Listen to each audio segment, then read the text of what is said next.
Before the gleaming skyscrapers of Dubai redefined the skyline of the Middle East, a different kind of architectural wonder ruled the shores of the Indian Ocean.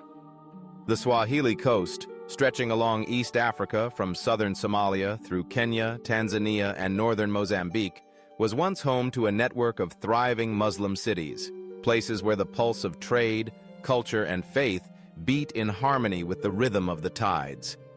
These were not mere outposts, but cosmopolitan centers like Kilwa, Mombasa, and Zanzibar, whose influence and wealth dazzled visitors from Arabia, Persia, India, and beyond. It all began more than a millennium ago, when the lure of gold, ivory, and spices drew traders from distant lands across the Indian Ocean. The earliest Swahili settlements may have started as simple fishing villages, but their strategic position on the coast transformed them into bustling ports. As merchant ships arrived from Oman, Yemen, and the Persian Gulf, goods and ideas flowed in both directions. The Swahili people, descendants of Bantu Africans, Arab migrants, and Persian settlers, absorbed new influences, blending them with their own traditions to create a unique and vibrant civilization. Islam arrived on the Swahili coast as early as the 8th century, carried by traders and wandering scholars. The faith took root, shaping everything from architecture to social customs. Stone mosques rose above the palm-fringed beaches, their prayer calls echoing across the turquoise waters. Swahili became a lingua franca, its vocabulary richly infused with Arabic words, and the script that adorned the doors and walls of homes reflected the artistry of Islamic calligraphy. Kilwa Kisiwani, today a haunting ruin on a small island off Tanzania, was once the jewel of the Swahili coast. By the 13th century, Kilwa had become the most powerful city-state in East Africa, controlling trade routes stretching from Sofala in the south to Mogadishu in the north. Gold from the mines of inland Zimbabwe passed through Kilwa's harbors, destined for markets as far away as Cairo and Delhi. Ivory, tortoiseshell, and exotic woods joined the stream of riches. The city minted its own coins, a mark of its autonomy and sophistication, and the great mosque of Kilwa stood as a testament to the city's devotion and prosperity. Mombasa, another illustrious city, blossomed on an island off the coast of modern Kenya.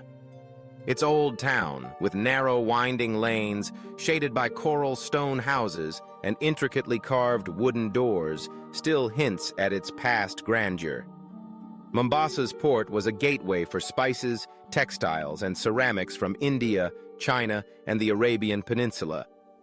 The city became famous for its skilled shipbuilders, whose dhows sailed the monsoon winds, linking Africa with the wider Muslim world.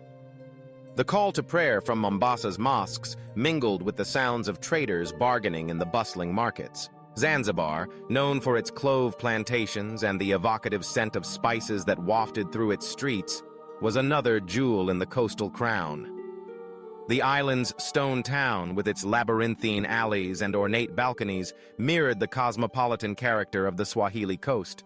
Sultans from Oman eventually made Zanzibar their seat of power, transforming the island into a center for commerce and diplomacy. Here, cultures mixed freely, African, Arab, Persian, Indian, creating a society as diverse as the goods that filled its warehouses. The Swahili cities were more than mere trading posts. They were centers of learning and culture. Scholars studied the Quran and the Hadith, and poets composed verses in praise of love, beauty, and faith. The art of storytelling flourished, and music, dance, and fashion reflected the region's eclectic heritage. Swahili architecture, with its graceful arches, courtyards, and carved doors, combined African ingenuity with Islamic aesthetics, creating spaces that were both practical and beautiful.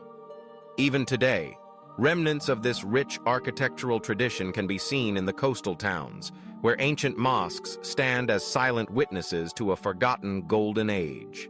Trade was the lifeblood of the Swahili coast, and it drew the attention of empires near and far.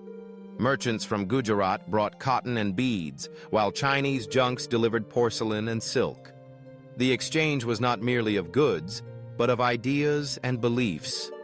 Islam helped knit the Swahili coast into a global network, a shared faith that connected fishermen in Lamu to merchants in Mecca and scholars in Baghdad.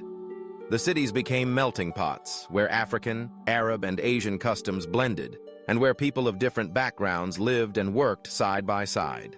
Yet, the very success of the Swahili cities made them targets for foreign powers.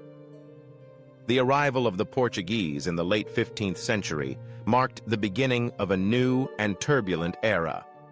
Lured by tales of fabulous wealth, the Portuguese sought to dominate the lucrative trade routes of the Indian Ocean. They attacked and occupied key ports, including Kilwa and Mombasa, imposing their own authority and disrupting centuries-old networks. The Swahili cities resisted, but the balance of power had shifted, and the coast's fortunes waned. Even as the Portuguese grip loosened, the cities faced new challenges. Omani Arabs wrested control from the Europeans, and later, the shadow of colonialism fell across the region. The great stone houses and mosques, once filled with the laughter of merchants and the wisdom of scholars, fell into disrepair. The memory of the Swahili Golden Age faded, eclipsed by the rise of new powers and new cities. Today, the ruins of Kilwa Kisiwani, the old towns of Mombasa and Zanzibar, and the coral mosques of Lamu tell a story that is often overlooked in the grand narratives of world history.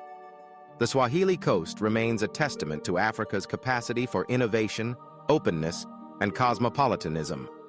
Its legacy is written not only in stone and shell, but in the language, culture, and faith of millions who still call the coast home. The story of the Swahili Coast is a reminder that Africa has always been connected to the wider world, not as a passive recipient, but as a vibrant participant. Muslim traders built powerful cities that ruled the waves, shaped the flow of goods and ideas, and created a civilization that was both proudly African and deeply Islamic. They showed that the pursuit of knowledge, beauty, and prosperity can thrive where cultures meet and merge. As we look back on the forgotten Muslim civilization of the Swahili Coast, its echoes can still be heard in the songs sung in Kiswahili, in the prayers whispered in ancient mosques, and in the stories told beneath the starry African sky. In rediscovering this history, we find not only the roots of a remarkable culture, but also inspiration for a future built on openness, resilience, and the enduring power of human connection.